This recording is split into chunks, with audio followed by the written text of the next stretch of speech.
Amis, partons sans bruit.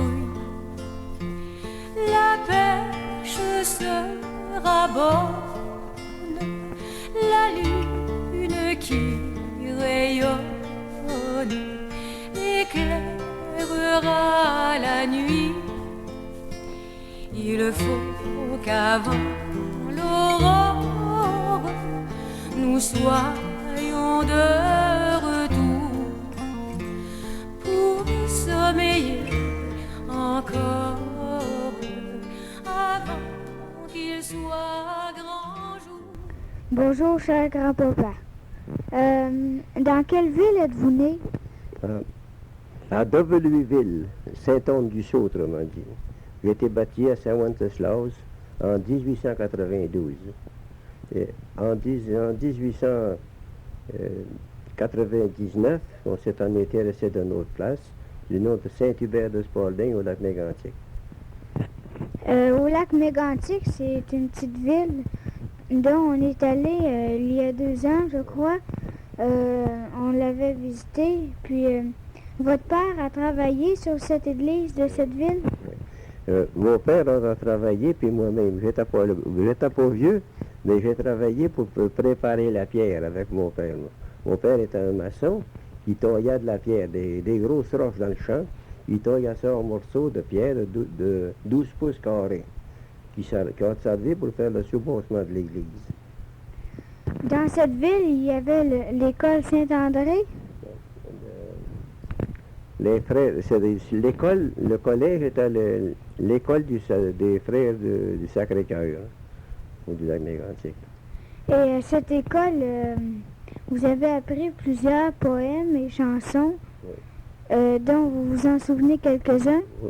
Oui, toutes sortes de choses qui ont frappé ma mémoire, et puis c'est enregistré depuis au-delà de 75 ans. Et puis je me souviens encore comme si c'était la journée que je l'ai appris. Est-ce que vous pourriez nous en proposer quelques-uns, nous les faire écouter, ou une chanson, quelques petits poèmes? On peut commencer par un qui dira « Le sou de l'orpheline », qui se récita comme ça. Le sou de l'orpheline. Écoutez, c'est une histoire qui remonte au temps jadis. Un jour, dépouillé de sa gloire, Jésus vint du paradis. Tout petit, pauvre, il chemine, or je ne sais où, qu'il rencontre une orpheline et lui dit « Peux-tu me donner un petit sou ?» L'orpheline aux grands cheveux blonds regarde l'enfant des cieux et de grosses larmes rondes tombent de ses beaux grands yeux bleus. Puis, de sa poche bien close, tirait un sou bien luisant. Tremblante, sa main le pose dans la main du Tout-Puissant. Or, Jésus lui dit, « Petite, dans ta poche, fouille encore. » Et l'enfant, tout interdit, en tire un beau louis d'or. À l'humble enfant qui s'incline, Jésus disait, « Pas d'effroi, tu donnes en orpheline, moi je sais donner en roi. » Merci beaucoup pour ce poème, il était très joli. Il paraît que vous avez une chanson à nous chanter. La chanter? Oui. Il faut maintenant. Moi je connais la musique, à 7 ans c'est magnifique de savoir chanter ainsi, do, ré, mi, fa, sol, la, si.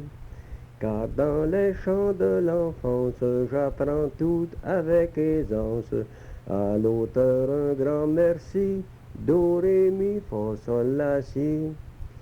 Je sais la chose est sûre, très bien battre la mesure, qui vous prouvera ceci, do, ré, mi, fa, sol, la, si. Je connais bien autre chose, les bémols, gammes et les pauses, et puis le bécor aussi, do, ré, mi, fa, sol, la, si. Et ça, faut battre la mesure en même temps. C'est une chanson d'enfance un peu, là. Oh oui. J'avais à peu près 6 ans quand j'ai appris ça. Puis maintenant, vous en avez 82. C'est magnifique, comme ça dit dans la chanson, de se souvenir aussi longtemps que ça. Ah, ben, ça a été gravé pas mal profondément. Toutes sortes de choses qui m'ont frappé la mémoire me revient à la mémoire en vieillissant, parce que probablement je reviens avec ma mémoire d'enfance. Est-ce que vous pourriez nous conter l'histoire du garçon qui allait se faire fusiller et qui vous a frappé aussi? Oh oui. C'est toutes des choses qu'on apprenait quand on était jeune et puis qui m'ont toujours servi dans la vie. On nous racontait qu'un jour, un garçon était allé à la guerre. Et puis, quand il revenait, ben, son père devait aller le chercher au char. Et puis, c'était un maréchal ferrant. Puis, il a fermé sa boutique pour s'en aller chercher son garçon au char. Puis, comme il fermait sa boutique, un soldat est passé. Et puis, il emportait un message à l'armée. Puis, son cheval boitait, il était déferré, puis il boitait. Il a demandé au maréchal ferrant pour ferrer son cheval. Le maréchal lui dit, je vais chercher mon garçon. Il dit, je ne veux pas être retardé. Il doit arriver à 1h, puis il est grand temps que je me dépêche pour aller chercher. Fait que le cavalier a continué sa route. Et puis, lui, le vieux, ben, il est allé chercher son garçon. Quand il est arrivé au train, les garçons des voisins ont débarqué du char. Puis le garçon du vieux maréchal ferrant n'était pas là. Il a demandé quoi ça veut dire. Ben, il a dit, à midi juste, il doit être fusillé. Oh, il a eu bien de la peine, il s'est emmené dans sa maison, puis il pleurait avec sa femme. Et puis, il y avait beaucoup de peine. Mais ça passait, c'est la vie. Donc, le lendemain midi, son garçon arrive. Il était tout surpris. La joie venait en lui. Il dit, comment ça se fait? Ben, il dit, j'étais attaché au poteau hier midi pour être fusillé à midi. Mais est arrivé un soldat à cheval qui apportait un message de me libérer. Il me pardonna d'avoir été impoli envers mes supérieurs. Oh, il était bien content. Mais il dit, ce qu'il y a de plus grave, il dit, le soldat qui apportait le message avait un cheval qui était déferré, puis il y avait de la misère à marcher. Et puis, le soldat a voulu faire ferrer son cheval par un maréchal ferrant, et le maréchal ferrant, il a refusé. Et, il a continué sa route, il est arrivé, j'étais attaché au poteau, il était grand temps qu'il arrive. Fait que, on a essayé de trouver qui est ce maréchal ferrant-là, si peu utile le long du chemin. Fait que le vieux maréchal ferrant a reconnu que c'était lui qui pouvait risquer de faire fusiller son garçon. Mais tout ça, ça frappe la mémoire, puis ça m'a servi en plusieurs reprises le long de ma vie. Parce que ça voulait dire de rendre les services même... Même si ça dérange. Ouais, même si ça dérange. Tous ces poèmes-là, on n'en revient pas. Vous avez 80 ans, puis il y a de 6 ans jusqu'à 85 ans, il s'en est passé des choses. En plus de ça, vous vous souvenez tous de ces poèmes-là, fait que c'est... Quel est votre secret? Est-ce que vous avez un secret? Mangez-vous du poisson? On va réciter un fauve. Bon, il y a aussi d'enregistrer un fauve.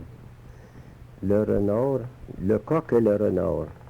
Un jeune coq, perché sur une branche élevée, chanta si fort qu'un renard passant par là l'entendit. Le renard s'approcha bien vite et dit au coq, « Bonjour, cher ami, il y a bien longtemps que je ne vous ai pas vu. »« Merci, dit le coq, je vois très bien. Alors, descendez de l'arbre afin que je vous embrasse. »« Non, je ne descendrai pas, car j'ai entendu dire que le renard ne m'a rien tant que la chair du coq. »« Vous n'avez rien à craindre, reprit le renard. Vous n'avez pas entendu parler du traité de paix que les animaux ont signé ensemble? »« Je suis très heureux d'apprendre cette nouvelle, dit le coq. » Et en même temps, il s'allongea le cou comme s'il voyait quelque chose dans le lointain.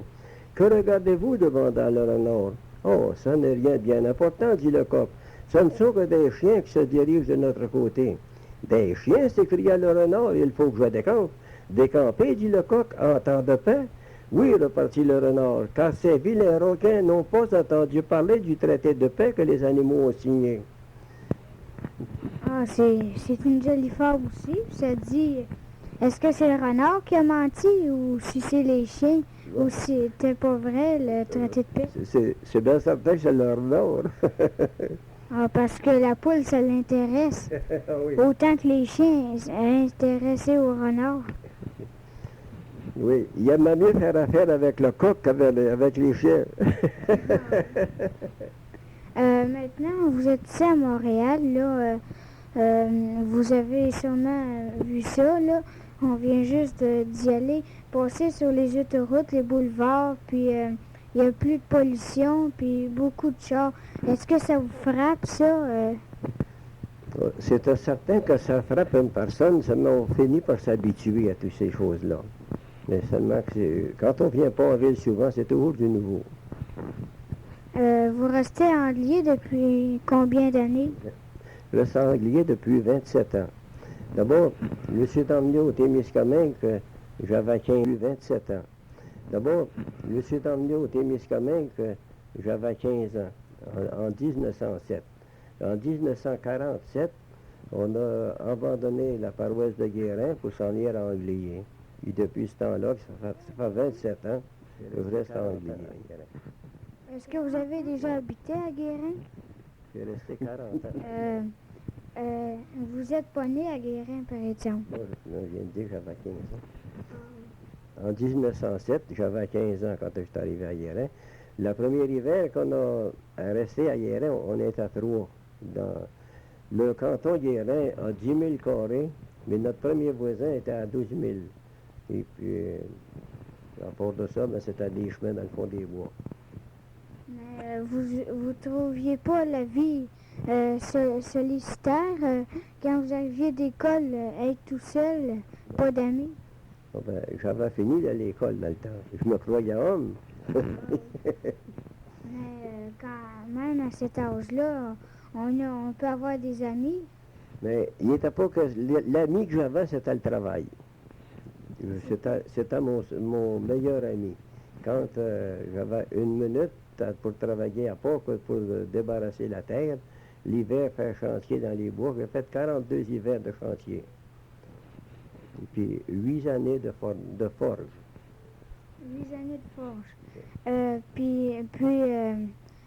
Quand vous étiez plus jeune, vers mon âge, là, ou l'âge de 8 ans, 9, 10, 11 ans, ça c'est l'âge, c'est l'enfance aussi, là.